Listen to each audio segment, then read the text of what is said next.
नमस्कार. नदीच्या पुराच्या पाण्यातून निघाली अंत्ययात्रा. व्हिडिओ पाहून तुमच्याही डोळ्यातून येईल पाणी. सविस्तर बातमी पुढे पाहण्याआधी चॅनलवरती नवीन असाल तर आपला आरजी मराठी न्यूज चॅनल जरूर सबस्क्राईब करून घ्या. सध्या सगळीकडेच पावसाला चांगलीच सुरुवात झाली असून बळीराजाचा पेरणीचा हंगाम अगदी वेळेत आणि समाधानकारक गेल्यामुळे बळीराजा चांगलाच खुश आहे. एकीकडे आनंदाची परिस्थिती असताना दुसरीकडे मात्र अंत्ययात्रा चक्क पुराच्या पाण्यातून निघाली आहे. ही समोरील दृश्य यवतमाळ येथील असून गावात स्मशानभूमीकडे जाण्यासाठी हाच एक रस्ता असल्यामुळे गावकऱ्यांनी पाण्यातूनच जाण्याचा निर्णय घेतला. बऱ्याच अंशी गावकरी आणि शाळेतील मुलं सुद्धा याच रस्त्यावरून ये जा करतात.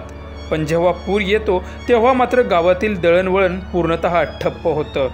एकीकडे अशी परिस्थिती असताना दुसरीकडे मात्र नेते मंडळी विधानसभेच्या तयारीला लागले आहेत.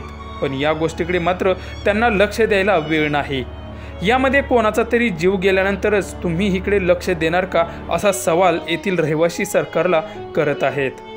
हे चित्र पाहून नेटकरी मात्र खूपच भावुक झाले असून बऱ्याच जणांनी सरकारवर टीकास्त्र सोडले आहे.